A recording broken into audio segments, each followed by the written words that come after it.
नमस्कार, मैं हूं मनोज वर्मा और आप देख रहे हैं अटेंशन। और अटेंशन में चर्चा होगी खालियत कांग्रेस की। जी हां, लोकसभा चुनाव से पहले कांग्रेस डोनेट फॉर देश कैंपेन चला रही है। कांग्रेस को उम्मीद है कि देश भर से कांग्रेस के खाते में चंदे की इतनी राशि आएगी जिससे उसका काम चल जाए। लेकिन मध्य प्रदेश में कांग्रेस के इस कैंपेन से खुद कांग्रेसी दिलचस्पी नहीं ले रहे हैं। कांग्रेस के कई ऐसे विधायक, जिलाध्यक्ष और पार्टी के पदाधिकारी हैं जिन्होंने कांग्रेस को अब तक चंदा नहीं दिया, जिस पर अब बीजेपी भी तंज कस रही है और कह रही है कि कांग्रेस कार्यकर्ताओं में पार्टी के प्रति समर्पण भाव नहीं बचा है। हालांकि अब सवाल ये है कि कांग्रेस नेता चंदा देने में कंजूसी क्यों दिखा रहे हैं और क्यों कांग्रेस नेता अपनी पार्टी के कैंपेन को गंभीरता से नहीं ले रहे हैं। आज चर्चा इन्हीं सवालों के इर्द गिर्द, लेकिन पहले रिपोर्ट देखिए।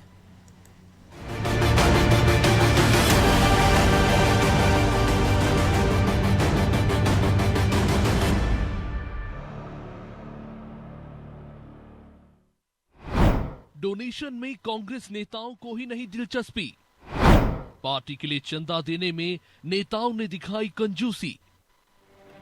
करीब एक महीने पहले शुरू हुआ कांग्रेस का अभियान डोनेट फॉर द देश में नेताओं की कंजूसी देखने को मिल रही है। खुद के कैंपेन में कांग्रेस नेताओं की दिलचस्पी नहीं दिख रही। दरअसल मध्य प्रदेश में बड़े स्तर पर अभियान को सफल बनाने के लिए प्रदेश अध्यक्ष जीतू पटवारी ने विधायक, सांसद, जिला अध्यक्ष से लेकर बूथ प्रभारी के लिए चेकलिस्ट बनाई थी। यानी कि सभी की भूमिका जीतू पटवारी ने डोनेशन फॉर देश के लिए तय कर दी थी। इसके बाद भी एक महीने के भीतर 73,24,000 रुपए ही कांग्रेस के खाते में जमा हो पाए। कांग्रेस के कई बड़े सीनियर नेता पार्टी को चंदा देने में पीछे हैं। यहाँ तक कि कई विधायक और जिला अध्यक्षों ने भी पार्टी को डोनेशन नहीं दिया है। कांग्रेस को मध्य प्रदेश से महज 7.8% ही कार्यकर्ताओं की ओर से डोनेशन मिला है। अब बीजेपी इस पर तंज कस रही है कि कांग्रेस के नेताओं की कोठी बड़ी होती जा रही है, जबकि पार्टी छोटी हो चुकी है। कांग्रेस के भीतर पार्टी के लिए कोई भी समर्पण भाव बचा नहीं है। देखिए, कांग्रेस में पार्टी के लिए समर्पण भाव अगर होता तो कांग्रेस की दुर्दशा नहीं होती। कांग्रेस की सोच समझ, रीति नीति यही है कि आओ, खाओ और लूटो। और इसीलिए कांग्रेस के कार्यालयों में नहीं, कांग्रेस के नेताओं की कोठी बंगला तनते हैं, बनते हैं, सजते हैं। और ये बात लगातार लोगों ने देखी है कि कांग्रेस के नेता तो बड़े होते हैं और पार्टी छोटी होती जाती है। और अब इतनी छोटी हो गई है कि उनके मालिक बड़े बड़े हो गए हैं। इसलिए ये कंजूसी कर रहे हैं, ये तो बहुत छोटी बात है। बरसों बरस से लोग देख रहे हैं कि किस प्रकार से कांग्रेस के नेताओं का उनकी पार्टी के प्रति रवैया है।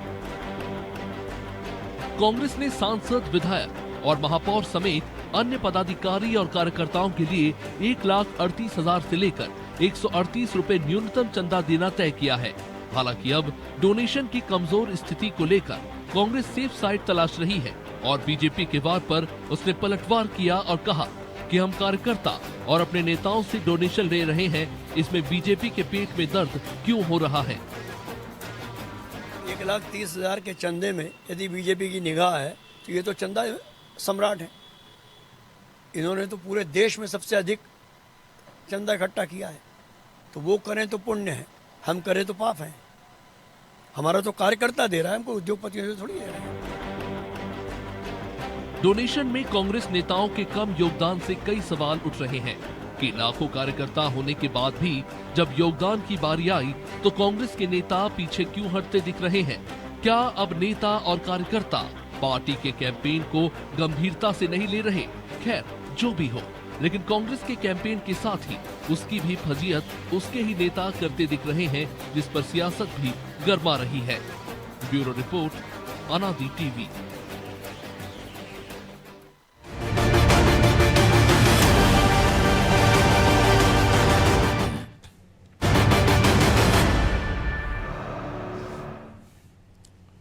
तो इसी मुद्दे पर चर्चा करने के लिए हमारे साथ जुड़ गए दो वरिष्ठ पत्रकार देवदत्त दुबे और खिलावन चंद्राकर। बहुत स्वागत है दुबे जी आपका अनादि टीवी में। दुबे जी, आवाज मिल रही है आपको? हेलो दुबे जी, आवाज मिल रही है आपको? आवाज कम आ रही? हेलो, बढ़वाता हूँ। आपकी आवाज ठीक आ रही है वैसे? हेलो, बस ठीक। तो दुबे जी, बड़ी उम्मीदों के साथ कांग्रेस ने कैंपेन लॉन्च किया था और कहा गया था कि बीजेपी तो उद्योगपतियों से चंदा ले रही है और आरोप भी लगाते रहते हैं कि ये तो अडानी अंबानी की सरकार है, हम आम कार्यकर्ता से पैसा लेंगे। कार्यकर्ताओं ने शुरू में बड़ा जोश दिखाया, नेताओं ने बड़े बड़े वादे किए, लेकिन हम जो मौजूदा परिस्थितियां देख रहे हैं वो तो बता रही है कि कांग्रेस, आम आदमी तो छोड़िए, उसके खुद के कार्यकर्ताओं को पैसा देने में ज़्यादा इंटरेस्ट नहीं है, जबकि 138 रुपये से लेके 1,38,000 तक का वो डोनेशन मांग रहे हैं। बिल्कुल, जो बातें कहने में अच्छी लगती हैं, यथार्थ में जरा जब उसको करो तो बड़ी दिक्कतें होती हैं। आज की राजनीति का वो दौर है कि अब तो गरीब और ईमानदार आदमी चुनाव लड़ने की सोच भी नहीं सकता। आर्थिक रूप से बहुत मजबूत होना चाहिए आदमी, तभी वो चुनावी राजनीति में आ सकता है। ऐसे में कांग्रेस के कार्यकर्ता, नेता जो बरसों तक अभी पहले सत्ता में रहे, विपक्ष में है, वो चाहते हैं कि उनकी पार्टी यदि सरवाइव करे, आगे बढ़े, तो उसके लिए धन जुटाना चाहिए। लेकिन जो भी कारण हो, कांग्रेस में पैसे वाले भी हैं, वो भी चंदा देने में उतना उत्साह नहीं दिखा रहे जितना पदों को लेने में दिखाते हैं। आप देखो चुनाव के समय तो हर दिन 100-200 नियुक्ति पत्र जारी होते हैं, उपाध्यक्ष, महामंत्री, प्रभारी ऐसे गली गली में दिखाई देने लगते हैं। यदि ये सब भी चंदा दें तो पार्टी की बहुत मदद हो जाए। अभी कांग्रेस पार्टी को भी सोचना है कि आखिर वो किन लोगों को पदों पे बांटती है, जिनकी आस्था केवल पदों से है या पार्टी के उत्थान या उसके उत्कर्ष को ले जाने को लेकर है। कांग्रेस में कई बड़े लोग हैं जो अपने उसमें चला सकते हैं। अभी तक 18 के 6 महीने पहले 2018 के बाद से अभी तक कमलनाथ चला ही रहे पार्टी को। ऐसे और भी नेता हैं जो चंदा दे सकते हैं। कमलनाथ जी भी अभी चंदा दे सकते हैं, भले वो पद पर नहीं है। यदि पार्टी के प्रति उनकी वफादारी है तो उनकी मदद करते रहना चाहिए, क्योंकि पार्टी बड़े गर्दिश के दौर से गुजर रही है। ना जनबल है ना धनबल है, बाहुबल इन सब आता है। तो आज की जो राजनीति है, धन बल, बाहुबल, जनबल सब कुछ चाहिए, साम दाम दंड भेद। तो कांग्रेस को वाकई में बहुत चिंतन मनन उन संगत लोगों की तलाश होनी चाहिए जो उसको आर्थिक रूप से मदद कर सके, समय दे सके संघर्ष के दौर में। और अब तो जो इस तरह के लोकसभा चुनाव की उल्टी नीति शुरू हो गई है, तो बहुत जरूरत है आदमियों की भी और पैसे की। बिल्कुल। अब ऐसे दौर में, संकट के समय, जैसे कहते हैं ना, धीरज धर्म मित्र अरु नारी, आफत काल परखिए चारी। तो अभी तो ये परखने का समय है इसको, कि वो परख ले कि उसके कौन वफादार हैं, कौन केवल सत्ता के लिए लालायित रहते हैं, कौन केवल पदों के लिए लालायित रहते हैं। तो ये तो जो लोग बांट रहे थे पद, उनको भी पता था। तो लेकिन खिलावन जी, मुर्गा मोटा हो गया है और अंडा छोटा हो गया वाली कहावत फिर बैठ रही है यहाँ पे, क्योंकि इतना बड़ा संगठन है, इतने बड़े प्रदेश में लंबे समय सरकार रही है। और हम देखते हैं कि बीजेपी ने अपने संघर्ष के दौर में, जब वो सत्ता में नहीं थे, तो उन्होंने अपना प्रदेश कार्यालय कैसे बनाया था, और कांग्रेस लंबे समय सत्ता में रही, उसके दोनों प्रदेश कार्यालय, जिसमें एक किराए पे चल रहा है और दूसरे में रविवार शनिवार को आमतौर पर ताले डले रहते हैं। तो ऐसे में जब तक आपका कार्यकर्ता आपकी चिंता नहीं कर रहा, तो पब्लिक से क्या उम्मीद करेंगे कि वो वोट भी देगी और नोट भी देगी? देखिए, खास तौर पे चंदा को लेकर के पब्लिक से ज्यादा उम्मीद नहीं की जा सकती। या तो कार्यकर्ता उसकी मदद करेंगे या तो उद्योगपति उसकी मदद करेंगे। ज्यादा से ज्यादा धन जुटाने में उद्योगपतियों का सबसे ज्यादा योगदान रहता है।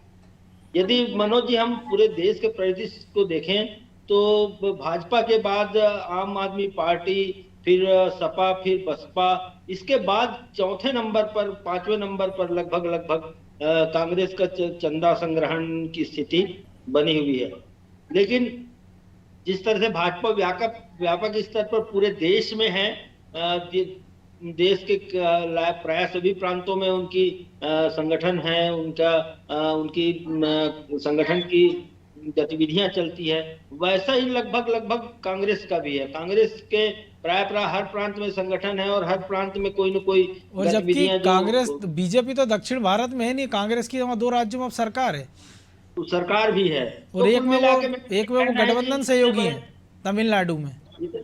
इतने बड़े देश में यदि आपके पास धन नहीं होगा तो चुनाव लड़ने के लिए, पार्टी गतिविधियों को संचालन के लिए समय समय पे जो पार्टी के द्वारा, केंद्र के द्वारा कार्यक्रम आयोजित किया जाता है, उसके लिए आखिर धनराशि कहाँ से आएगी, ये बड़ा गंभीर चिंतन का विषय है।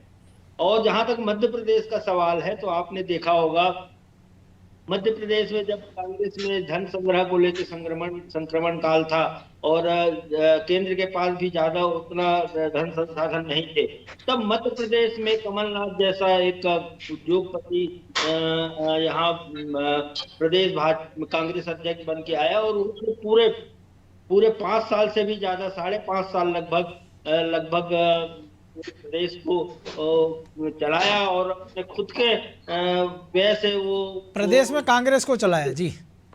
हाँ, पूरे खुद के व्यय से प्रदेश में कांग्रेस को अपनी गतिविधियां संचालन करने के लिए मौका दिया। तो मुझे लगता है कि इस तरह का कोई, अब जीतू पटवारी प्रदेश अध्यक्ष बने हैं तो उनसे बहुत ज्यादा उम्मीद नहीं की जा सकती, लेकिन हाँ, कार्यकर्ता जो कांग्रेस के हैं, कांग्रेस के बड़े नेता हैं, उनके पास धन की कमी नहीं है, आराम से पार्टी को चलाने के लिए मदद की जा सकती है। जैसे हम अरुण यादव को उदाहरण ले, चाहे हम कमलनाथ का उदाहरण ले, चाहे दिग्विजय सिंह का उदाहरण ले, चाहे अजय सिंह का उदाहरण ले, ये सब लोग जो है काफी आर्थिक रूप से शक्तिशाली लोग हैं और अपनी खुद की पार्टी को चलाने के लिए इनसे मदद ली जा सकती है और करेंगे भी। मुझे लगता है कि पहल होगी तो निश्चित रूप से करेंगे। आने वाले दिनों में देखते हैं कि क्या पोजीशन बनती, लेकिन हाँ, अभी आर्थिक अभाव से पूरी पार्टी जूझ रही है और उसका मुख्य कारण यही है कि केंद्र में जितनी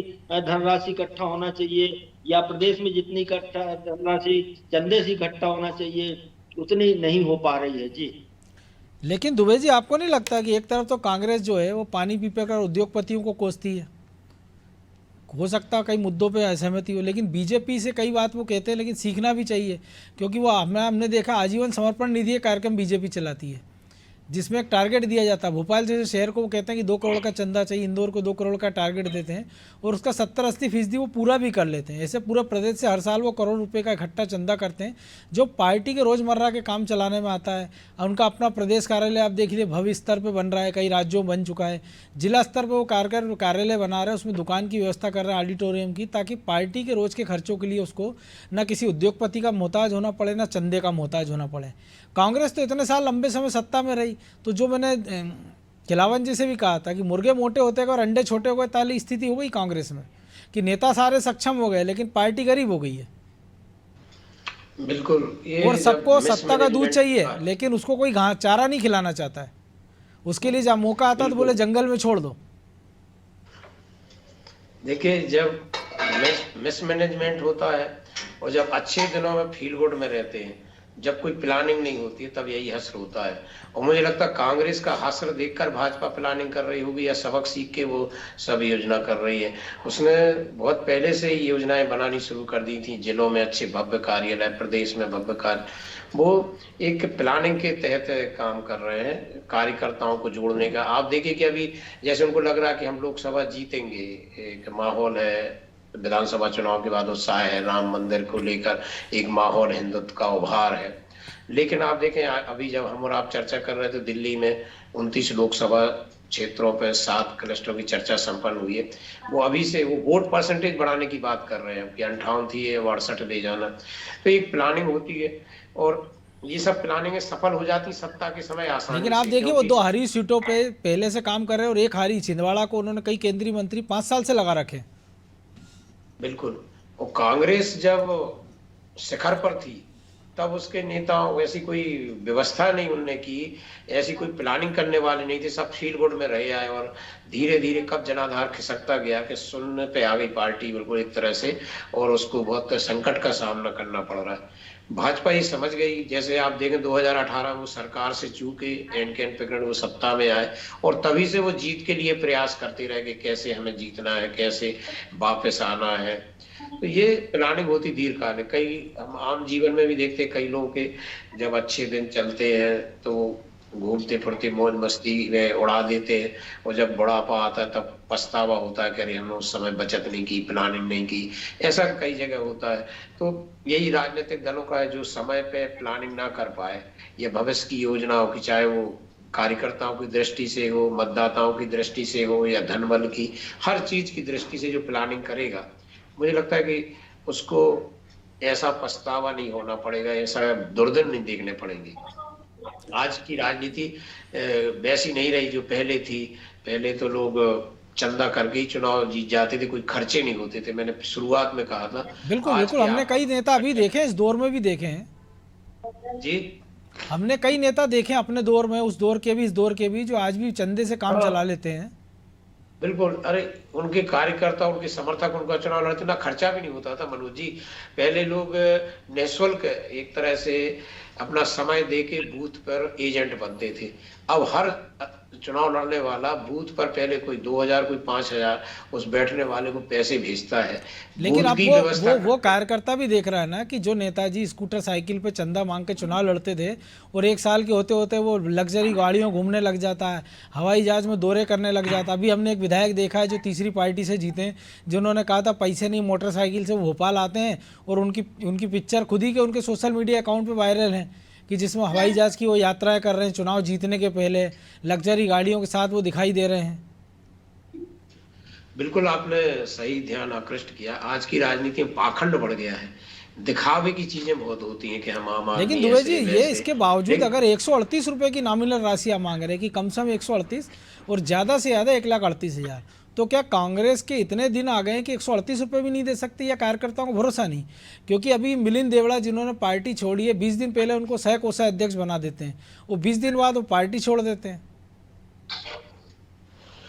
आप देखें कि 138 क्या 150 रुपए के गुटखा खा के थूक देंगे, चाय बीड़ी सिगरेट इसमें खर्च कर देंगे, लेकिन एक पार्टी को नहीं देना चाहते, जिसके लिए सत्ता में आने पर दरवाजे तोड़ेंगे कि अरे हमने बहुत मेहनत की, हमने बूथ पे लड़ाई लड़ी, हमारी बदौलत सरकार आई है। तो ये जो आपने वो बात भी सही कही कि नेताओं का चरित्र जैसा होगा वैसा कार्यकर्ता डेवलप। पहले वो संघर्ष के दिन देखता था तो अपेक्षा नहीं करता था, आज अपेक्षाएं बढ़ गई क्योंकि आपका आडंबर उसने देख लिया। आडंबर ही तो अपेक्षा की वो है, और इसी से ही फिर ईर्ष्या पैदा होती कि यदि आप करोड़ों अरबों में कर रहे हैं और हमारे लिए पैसे यदि बूथ पे बैठने के नहीं दे रहे, तो फिर वो कहता ठीक है, वो समझौता कर लेता है, बिल्कुल वो दूसरी पार्टी से मिल लेता, वहां से पैसे ले लेता, या तो उसकी ये जब विश्वास सुनवाई का होने संकट लगती है। तो खिलावन जी, एक संकट कार्यकर्ताओं को ये भी है कि वो 15-17 साल संघर्ष करें, जब सरकार आती है तो पता चला जो सत्ता के दलाल हैं, नेता मंत्री उससे गिर जाते, उस कार्यकर्ता की पूछ होती नहीं है, जबकि लाठी उसको खाना है, पोस्टर उसको लगाना है, दरी उसको बिछाना है, संघर्ष उसको करना है। वो पार्टी सत्ता में उसको पूछती नहीं, जब सत्ता से बेदखल होती है तो फिर उस कार्यकर्ता से उम्मीद करती है कि लाठी डंडे भी खाए, पार्टी को जिंदा भी रखे और उसको चंदा भी दे। तो शायद यही कारण है मोह भंग का। और हमने देखा एक वीडियो वायरल हुआ था, हालांकि हम उसकी पुष्टि करते हैं और कांग्रेस ने खंडन भी नहीं किया, कि जब मल्लिकार्जुन खड़गे की एक आवाज़ सोशल मीडिया वायरल हुई थी कि जब वो 1,38,000 रुपये का दान देते हैं, उसके बाद वो एक आवाज़ उनकी वायरल हुई थी और कह रहे थे कि यार 1 महीने की तनख्वाह दिलवा दी। तो जब पार्टी का राष्ट्रीय अध्यक्ष अफसोस से पैसा दे रहा है तो कार्यकर्ता कहाँ से जेब में हाथ डालेगा? देखिए मनोज जी, हर दल में मौका परस्त लोगों का लगभग बोलबाला है, और समय आने पर चाहे कांग्रेस हो चाहे भाजपा हो, खासतौर पे कांग्रेस की बात चल रही है, तो मैं बताना चाहता हूं कि कांग्रेस में निश्चित रूप से जो लंबे समय से दरी फट्टा उठाते रहते हैं, जो लंबे समय से संघर्ष का रास्ता अख्तियार करे रहते हैं, समय आने पर, सत्ता मिलने पर, मौका मिलने पर उन्हें जो है दरकिनार कर दिया जाता है। और ऐसे मौका परस्त लोग सामने आ जाते हैं जिन्होंने पार्टी को कभी पूरे समय में मतलब एक लोटा उसमें पानी, एक गिलास पानी भी उसके गमले में नहीं डाला, ऐसे लोग जो है उसका लाभ उठाने लगते हैं। दूसरी महत्वपूर्ण बात मैं कहना चाहता हूं मनोज जी, कि देखिए कांग्रेस अभी वर्तमान में पिछले चाहे 10 साल से लगभग, मुझे लगता है जब से मोदी की सरकार बनी है तब से लगभग उद्योगपतियों को पानी पी पी कर कोसते रहे हैं। खास तौर पर उसके अध्यक्ष जो है, जब राहुल गांधी थे तब आपने देखा होगा कि तभी से उन्होंने कहना शुरू कर दिया था अडानी और अडवाणी, अडानी और की सरकार कोसते थे पानी पी पी कर। और ऐसे में आप देखते हैं कि लगभग 50% चंदा, कोई भी राजनीतिक दल का 50% चंदा जो है या आर्थिक व्यवस्था जो है उद्योगपतियों से होती है, बाकी सब समाज के अन्य लोगों से और कार्यकर्ताओं से होती है। तो मुझे लगता है कि आप यदि उद्योगपतियों को इसी तरह कोसते रहोगे पानी पी पी कर, तो वो आपको मदद क्यों करेंगे? और आपने देखा होगा परसों जो मिलिंद देवड़ा ने इस्तीफा दिया है महाराष्ट्र से, उन्होंने स्पष्ट कहा है कि आप जो है उद्योगपतियों को लगातार घेरे में ला रहे हैं। ऐसे में जो है मुझे लगता है कि पार्टी जो है अपनी दिशा से भटक गई है। इस तरह की बात मिलिंद देवड़ा ने कांग्रेस छोड़ते हुए कही।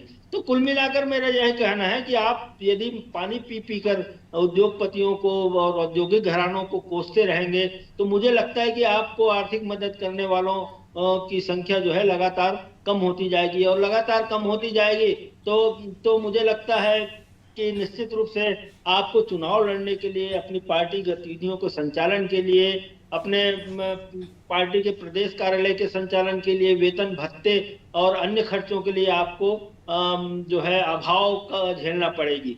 तो कुल मिलाकर मेरा ये कहना है कि पार्टी को यदि उद्योगपतियों को अपने साथ के रखेगी तो पार्टी को फायदा ही होती है, और लंबे समय से होती रही है।